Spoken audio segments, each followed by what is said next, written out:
So hello everybody, my name is Ulrich Mansmann and I'm a biostatistician. I would like to tell you a little bit about data management, perhaps a topic which is not in the center of your scientific activities. Perhaps you are more lab people and you are more, how to say, concerned about the technique, how to manage your lab processes. But I think data management has a comparable importance and will gain more and more importance during the next years. I would like to explain why, and I would like to explain what it means to you personally. The first point is what will be left from your research works in 5 or 10 years? Is this just the publication in a good journal, or what will it be? And it's clear if people would like to work on your data and your ideas, they will need your data, and therefore data should be designed to endure, to be available in future. And people will be happy to apply your data just to develop your ideas ahead or to understand exactly what your ideas have been. And to make this data available, it has to be organized. And the organization of a good data sharing is laid down in a data management plan. It will describe where the data comes from and how it's managed, the quality which was achieved, and it also describes the strategies, what will be with the data after your project is finished. And such a data management plan is not something you can write based on some belly feeling and some experience you made in your life. It should be in a way based on standards. And one standard which comes up, especially in Europe, is a so-called fair data principle. Before we go ahead, let me explain a little bit this fair data principle. FAIR is just abbreviation of this aspects: findability, accessibility, interoperability, and reusability. These are very nice ideas, but in a way, these ideas have to get a concrete form and a kind of standard technical process, and this you will find in the right column of this slide. So findability will require that your data is available in a public repository and that it's known that it's available. So you have to publish some metadata and some globally identifier which make your data addressable. So if you have this repository and your data is uploaded, so you have to make sure that people can download it and that they can work with it, and in a way that the data you provide is machine readable. This has consequences, this needs standards, this needs formats, and so on. And you see that this kind of data repositories have some contingencies and you have to follow them. So if this data is uploaded, other people need to be able to read it. And this is the basis of interoperability, and the technical consequences, the file formats you have to use are necessary. But at the same time, you have to provide information about this data.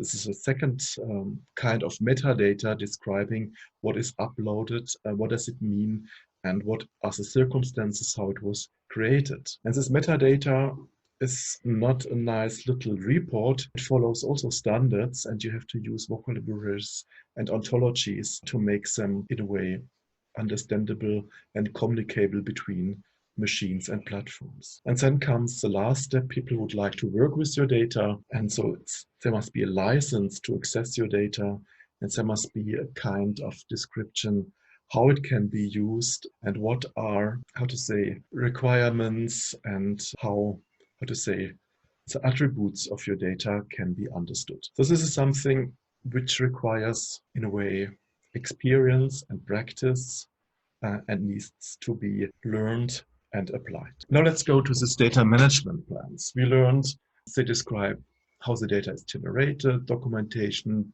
descriptions, security and curation, and in a way you have to describe how and who will have access to this data.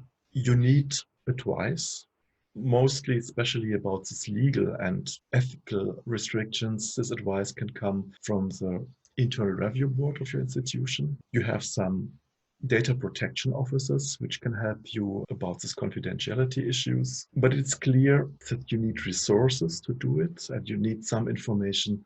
What is there about the institutional tools available? You can go to the digital library service. The funders will give you some ideas. Even colleagues who have experience with this can be very helpful in this way.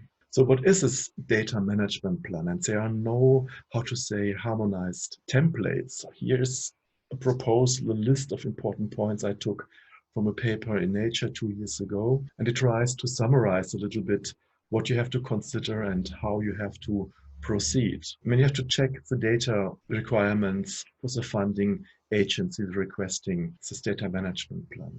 You have to know this online resources, and we come later to some of them.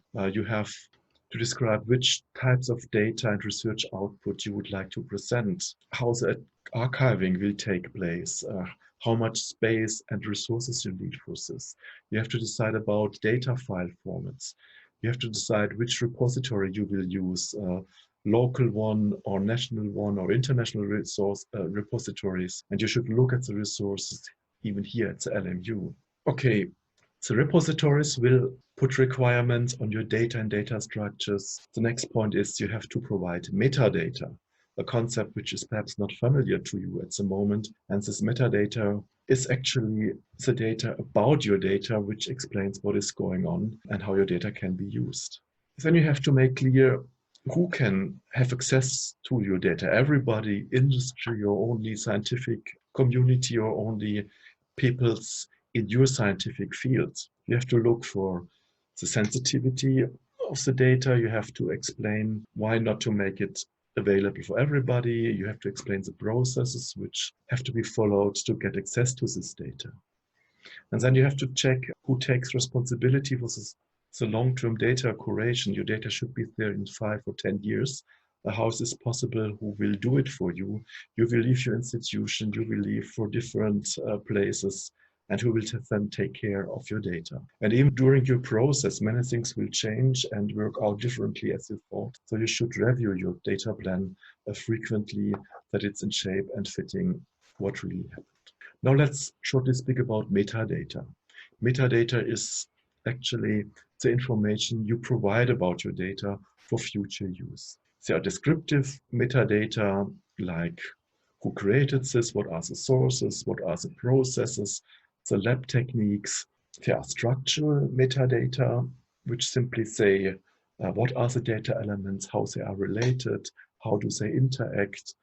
This is a lot about semantic or interoperability.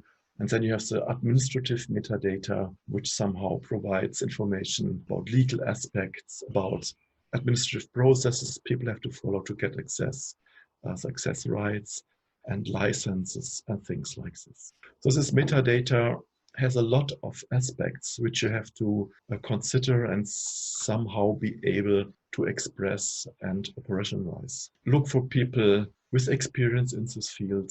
So for example, a lot of things can be provided automatically, like data dictionaries.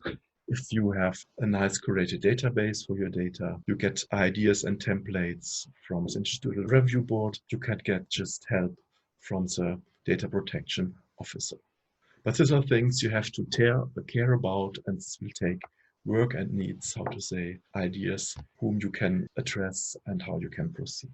Okay, now you need tools, you need help, you need experience. And if you look in the internet, there are a lot of examples for data management plans written by researchers. You will have at the LMU a lot of people, for example, are forced to do it when they apply for European projects. And especially in the field of life science, you have Elixir as a huge platform providing storage, repositories, but also some training, especially in this data management issues. I like a lot a platform called Foster. Here you will meet a lot of people, you will get examples, you can address people, you could ask questions, and it's from beginner level up to really high professionals providing help and information. So in a way you have to learn techniques to handle and store your own data. And the best thing would be not in your little Excel sheets, but in an infrastructure which is larger and provided, for example, by your institution. And if such infrastructure is there, there's also some help and people you can address just They help you to craft a data management plan. They help you to clarify ownership issues. They are in a way stewards taking care about your data. They can tell you how to use and how to create metadata. They can helpful just explaining you how to create qualitative valuable data, which process are available to increase data quality, and they provide you how to make data available. So this issue about the institution giving you a certain backup and making available the tools is important. And I guess one of the big goals of OSINT is to start processes and awareness in our faculty, how to implement, how to provide, and how to use this kind of tools. It's clear if this is a kind of adventure, if you make your data publicly available, people can use it, they can ask critical questions, they can use it in a productive way, they can use it in a destructive way, but they can use it to steal ideas, some people think. So in a way, it's not necessary to make everything available just after having finished your project. There are embargo times, there are a lot of things which have to be considered. And this little cartoon should tell you that your research can be really productive if it's made published. If it's only a paper is published and the data is not available, nobody can interact with you, nobody can ask critical questions. And it's a very comfortable way to get a secure feeling that everything you did is just okay. So you have to be smart in making your data accessible, and you have to be selective, and you have to look for people with a lot of experience how to do it, just to escape the dangers which can be there from making data available. But I think the most important issue is you can protect yourself if you perform high quality research, and such attacks may then be just not so serious and not so painful as if your research has some deficiency and maybe not so well organized and well structured. So just a last comment about structures which are building up here in Europe for making data available. There is a European Open Science Cloud as an overarching project in which, for example, Elixir is located. But also the National Research Data Infrastructure campaign, driven by the DFG and now open for calls and for large, how to say, fundings, is something which is implemented in this European Open Science Cloud and should help German research communities to set up standards, tools, and processes just to provide a good research data management. So there are developments which are important. There are a lot of needs still open, but I guess these needs will not be addressed if, say, from bottom-up activities are not strengthened, and this is something where your, how to say, help is needed even in our project. Just to summarize what is going on, data management plan will be common, and they describe where the data comes from and the management, quality, standards, and how it will be made available for future researchers. Your data is available. In future, you should remember this, and you should be conscious if you are starting your project. You have to learn about processes and concepts, especially about this fair data principle. And you should be just reminded that the funders will be more and more strict on these data management plans. It's one way for them to implement open science. Therefore, it's an essential skill you have to learn in this open science area. It will request a lot of your energy, but it also will ask your institutional support. So institutions will have to build up IT infrastructures in this direction, and also human resources helping you. And just what I mentioned, Europe starts now to build up structures, and they are developing. There's still some, how to say, gaps in it, but this is something which will steer the development during the next 5 years. So thanks a lot for your attention, and I hope some points are helpful for you. Good luck with your work, and good luck by writing your first data management plan.